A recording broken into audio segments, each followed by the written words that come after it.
Bonjour, mon bien-aimé, ma bien-aimée.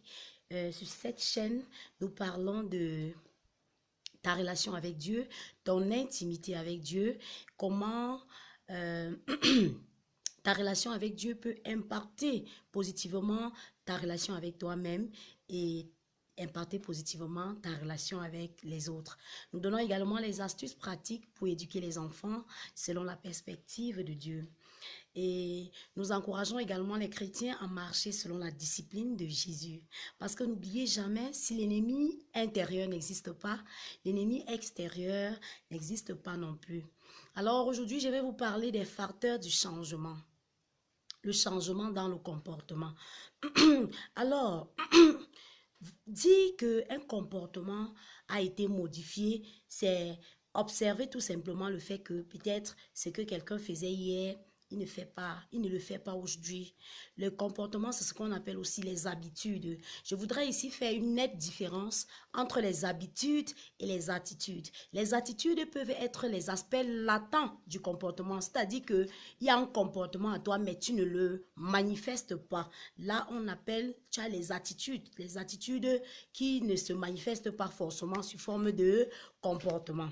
Alors, les facteurs du les facteurs du changement, parmi les facteurs du changement, nous avons l'âge. Nous avons l'âge et nous allons relever que l'âge ne permet pas toujours de changer. Alors, parfois, lorsque nous vivons avec des personnes, lorsque nous voyons des personnes très difficiles, nous avons l'impression que peut-être avec le temps, avec l'âge, ils vont changer. Oui, avec l'âge, ils peuvent changer. Tout simplement pourquoi?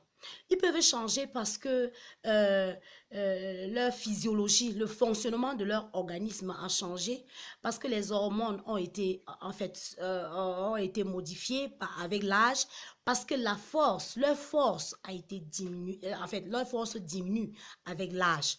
Lorsque nous regardons quelqu'un comme David, est allé jusqu'à prendre la femme d'Uri. C'est-à-dire qu'il a commis l'adultère avec la femme d'Uri. Mais lorsque David était vieux, la Bible nous dit qu'on a cherché une femme pour que cette femme s'occupe de David, pour qu'elle se couche dans son sang et ainsi de suite. Mais David n'a pas touché cette femme jusqu'à mourir. Ça veut dire quoi? Ça veut dire qu'avec l'âge, cet instinct, cette libido qui poussait David à commettre l'adultère, a tout simplement diminué. Et aussi, le fait que Dieu l'a suffisamment reprimandé par rapport à cette situation. Nous sommes sur le facteur âge. Donc, avec l'âge, les forces peuvent diminuer, le fonctionnement de l'organisme peut changer et tout. Et ça modifie, ça permet une certaine modification du comportement, des habitudes.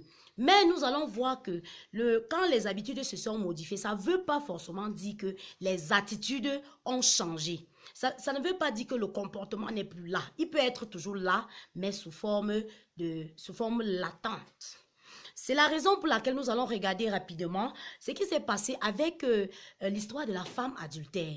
Les personnes qui l'accusaient, lorsqu'ils sont arrivés devant Jésus, la Bible nous relate que quand Jésus a dit que celui qui n'a pas de péché jette la première pierre, la Bible nous dit qu'ils sont partis un à un. Accusés par leur conscience, ils se sont retirés un à un, depuis les plus vieux jusqu'aux plus petits. Ça veut dire quoi? Ça veut dire que l'âge rend la conscience plus sensible, tout simplement. Puisqu'ils sont accusés par leur conscience. L'âge rend la conscience et peut-être l'intuition, parce que ce sont des facteurs, ce sont des éléments par lesquels Dieu nous parle lorsque nous ne connaissons pas encore le Seigneur. L'âge rend donc la conscience et l'intuition plus sensibles. Et vous allez voir que ils se sont retirés. Ils n'ont plus continué à accuser la femme adultère. Ça veut dire qu'en ce moment où Jésus a dit que celui d'entre vous qui n'a pas de péché jette la première pierre, ils ont remarqué effectivement que en réalité ils ne sont pas très différents eux aussi de la femme adultère. Ils ont d'autres péchés, peut-être pas l'adultère, mais ils commettent aussi d'autres péchés. Ils se sont retirés. Ça veut dire qu'ils ont compris ça. En ce moment-là, il y a eu changement dans leur comportement. Changement parce qu'ils étaient en train d'accuser la femme adultère. Mais lorsque Jésus a parlé du péché, ils sont rentrés. Mais nous allons voir un autre élément. Nous allons voir que quelqu'un pouvait, lorsqu'il se rend compte qu'il est aussi de la nature pécheresse comme la femme adultère, il ne se retire pas. Il vient peut-être se jeter aux pieds de Jésus pour dire, Maître, tu as vraiment tout dit. C'est la raison pour laquelle je vais dire que l'âge, c'est un facteur du changement. Mais l'âge n'est pas toujours, ce n'est pas toujours sûr qu'avec le temps, quelqu'un va changer. Et quand on va dire changement ici, c'est le changement dans le comportement. Quand les attitudes changent, on parle vraiment de transformation. Et nous allons voir ce qui permet le changement des attitudes. C'est la raison pour laquelle nous allons parler maintenant de l'intimité. L'intimité avec Dieu. L'intimité avec Dieu, c'est le deuxième facteur du changement. Le deuxième facteur du changement, c'est l'intimité avec Dieu. Alors, quand tu nais de nouveau, quand tu rencontres Jésus, tu as une relation avec Dieu. Et au fur et à mesure que tu vis la vie chrétienne, ton intimité avec Dieu grandit. Nous allons regarder encore l'histoire de la femme adultère. Lorsque les personnes qui l'accusaient se sont retirées un à un, jusqu'à il ne restait plus que Jésus et la femme adultère. Qu'est-ce que Jésus a dit? Personne ne t'a condamné. Elle a dit non. Et lui, il dit, moi, je ne te condamne pas non plus. Va et ne pêche plus.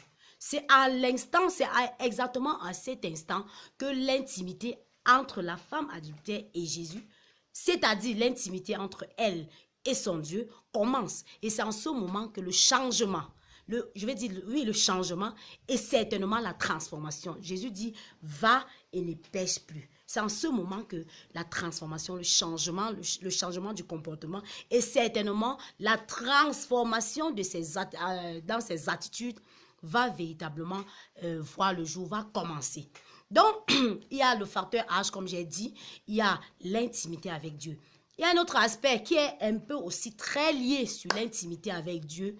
Il y a l'instruction. L'instruction. Le troisième facteur du changement, c'est l'instruction.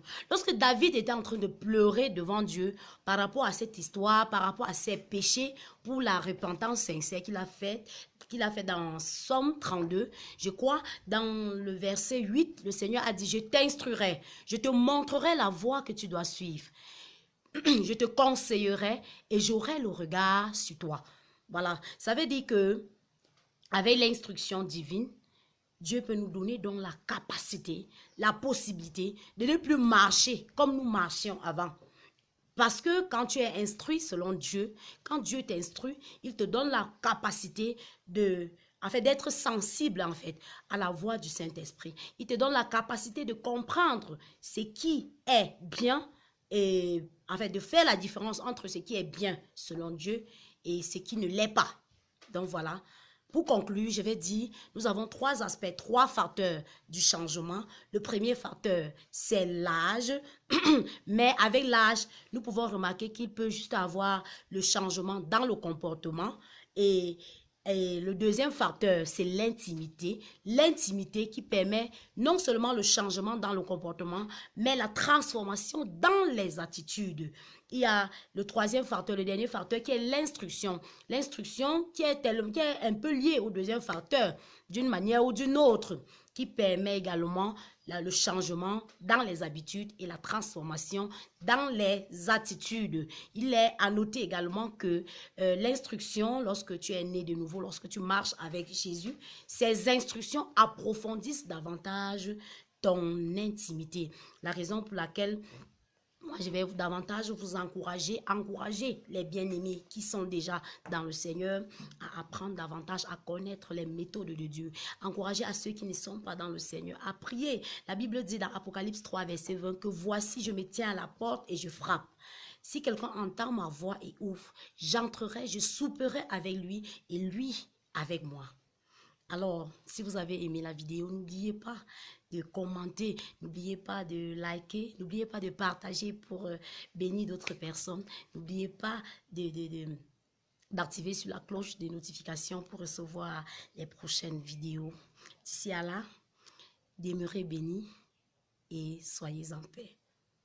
Amen.